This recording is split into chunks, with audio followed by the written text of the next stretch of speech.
What if the pain you're trying so hard to escape is actually the thing that's trying to set you free?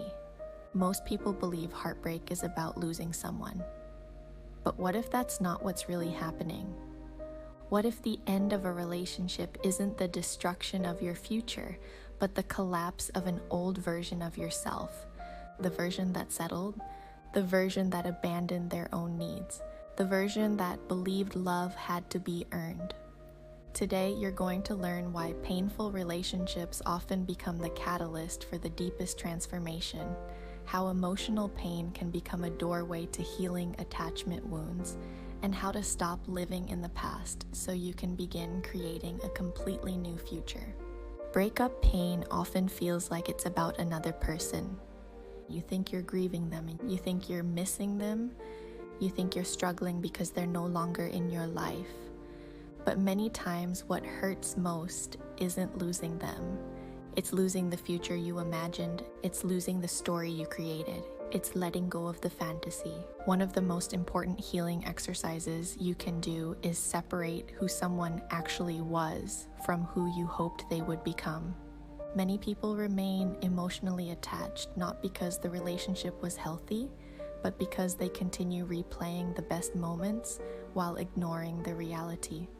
This is why it can be helpful to write down the things that genuinely didn't work, the moments when your needs weren't met, the times their actions didn't align with their words, the ways you felt unseen, unsupported, or emotionally unsafe, not to create resentment, not to make them the villain, but to reconnect with reality, because healing requires honesty. Sometimes the kindest thing another person can do is let you go. And the kindest thing you can do for yourself is let them. Freedom begins when you stop trying to force someone to become who they never showed you they could be. Many people enter your life for a reason that has nothing to do with forever. Some people arrive as mirrors. They reflect the wounds you haven't healed yet. They expose the parts of yourself that still need attention, compassion, and love. This can feel unfair.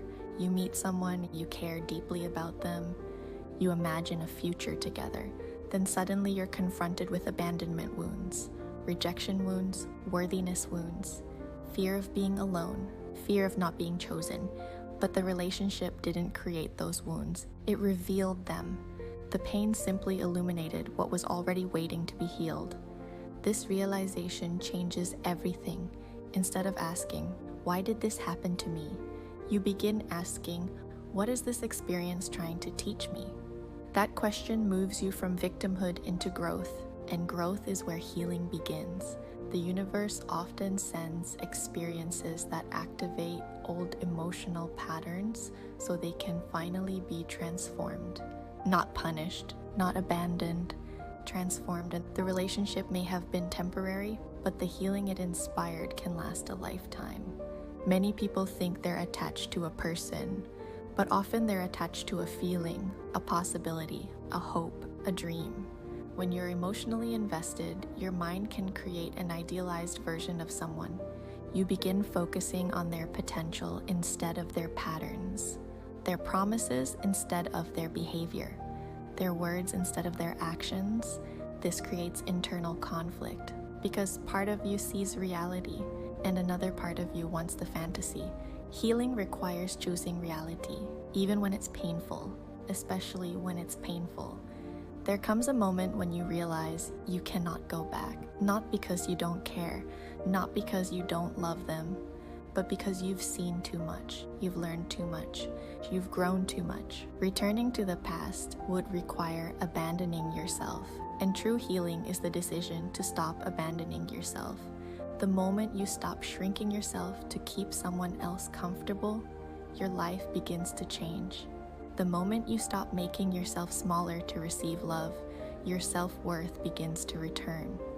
The moment you stop settling for breadcrumbs, you create space for something healthier to arrive.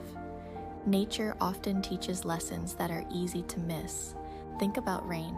Rain washes away what no longer serves the earth. It nourishes growth. It cleanses, it renews. But rain can also be uncomfortable. Storms can feel destructive. Yet after the storm, something new emerges.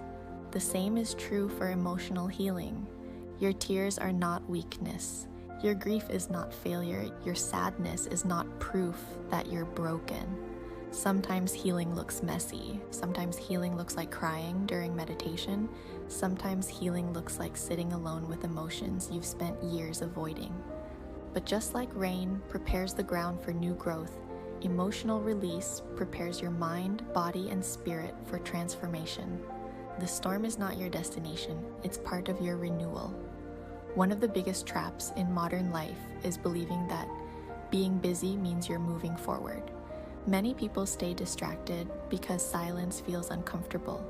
They fill every moment with work, scrolling, entertainment, noise, anything to avoid sitting with themselves.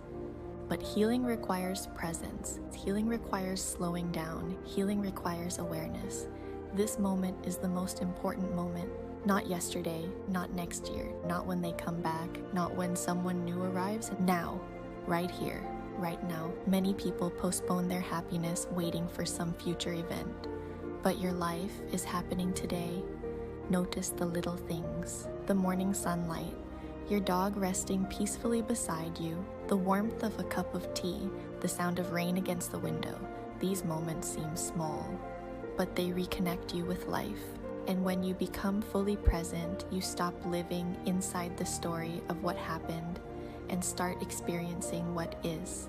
That is where peace begins.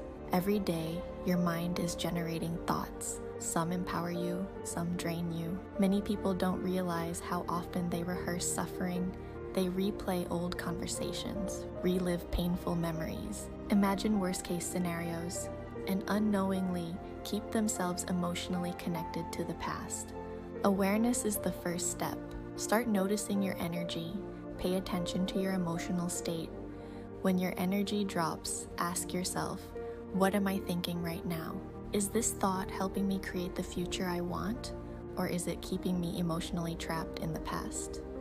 You have the ability to interrupt old patterns. You have the ability to reframe. You have the ability to choose a different thought. This doesn't mean pretending everything is perfect. It means consciously redirecting your attention toward growth, toward healing, toward possibility. Bring the energy you want to receive. Become the energy you're hoping to attract. Because your future isn't created by what you want, it's created by who you're becoming. One of the most powerful moments in healing occurs when you stop focusing on who left and start focusing on who you're becoming. You begin imagining a different future, not from desperation, not from fantasy, but from possibility. A future where love feels safe, a future where communication is consistent, a future where you're valued, respected, and chosen, a future where you no longer have to earn affection. Many people believe they must wait for circumstances to change before they can feel differently. But transformation works the opposite way. You begin feeling differently first. You embody the future version of yourself now. You practice gratitude before the evidence arrives. You cultivate peace before life becomes perfect. You become the person who is ready to receive what you desire. This is how new realities are created. Not by chasing, not by forcing, by becoming. Many people judge themselves for crying, but tears often carry wisdom. Sometimes tears are grief leaving the body. Sometimes tears are old emotions being released. Sometimes tears are recognition, a deeper part of you finally seeing the truth that you deserve more, the truth that you deserve safety, the truth that you deserve consistency, the truth that you deserve reciprocal love. When healing happens, emotions surface for a reason. Instead of resisting them, become curious. Ask yourself, what is this emotion trying to show me? What lesson is hidden here? What part of me is ready to heal? Your emotions are messengers. Listen to them, learn from them, then allow them to move through you. Take a deep breath, repeat these affirmations slowly. I release the past with love and gratitude. I no longer abandon myself to keep others comfortable. I choose reality over fantasy. I trust that what left was not meant to stay. I am healing my attachment wounds. I am creating a life that feels whole and meaningful. I deserve safe, secure, and healthy love. I trust divine timing. I am becoming the person I was always meant to be. My pain is transforming into wisdom. My healing is creating a new future.